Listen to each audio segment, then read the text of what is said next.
take an objective view of potential multiple people in the collective subjectives views. So there's a way of looking at it through the lens of Libra, which is ruled by Venus, of looking at things in a balanced way, of seeing all sides of a situation before making a decision. And that's how we use discernment, right?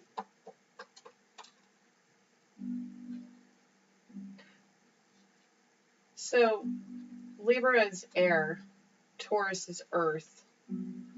Air is masculine energy, so despite Libra being ruled by a feminine planet such as Venus, they are a masculine elemental sign. They're also a cardinal sign. What does that mean? It means that they start off the season of fall. Like other cardinal signs, they start the season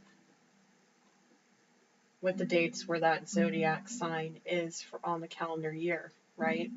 So that's usually the fall equinox. And Libra, representing balance, is right there in that level space of equal night and day. The same thing is happening soon with the spring equinox.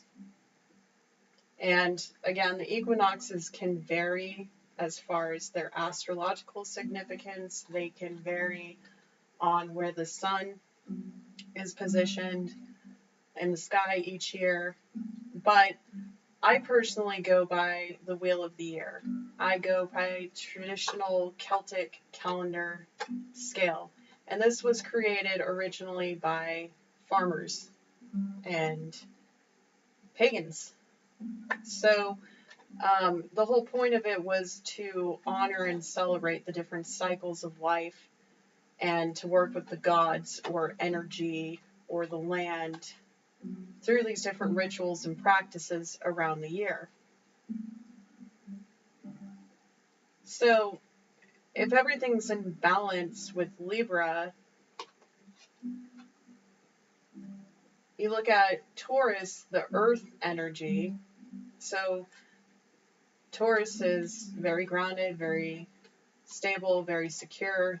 We're talking about positive, generalized astrological traits, okay?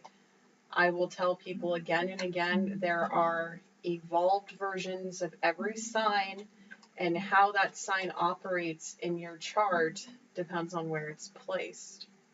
So one thing you should know about me, if you haven't checked out my other videos, is I do talk about my subjective experience with astrology. And a lot of astrologers are against that, but I don't really care. See, I've got conjunct Venus and Aries and Mars, so I kind of do my own thing. And considering Venus is in Aries retrograde right now, well, we're all reviewing how we do our own thing right now. So, retrogrades are all about reviewing all the re's, okay? Everybody knows about, not everybody, but a lot of people understand the concept of Mercury retrograde, and we're not going to get all into that right here. We're talking about Taurus, we're talking about Libra, we're talking about astrology, we're talking about tarot.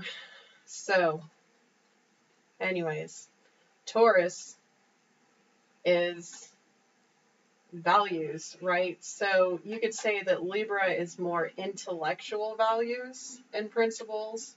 Like you see a lot of the justice system expressed through Libran principles.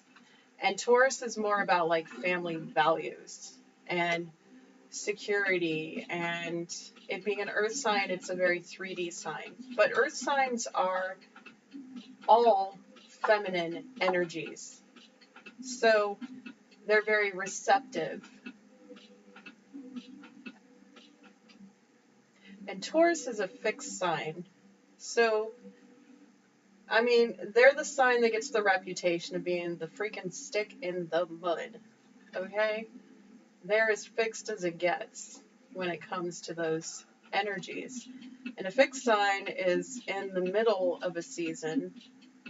And Taurus is right on April 20th. right after the spring equinox. So spring equinox happens in Aries, which is Libra's polar opposite. But that's also a balanced light and dark spectrum of the year. Now we're talking right now in the northern hemisphere. I'm sharing from the Sierra Nevadas in Northern California. So I don't mean to exclude anybody who's on other timelines, but you all know how this works, right? Right.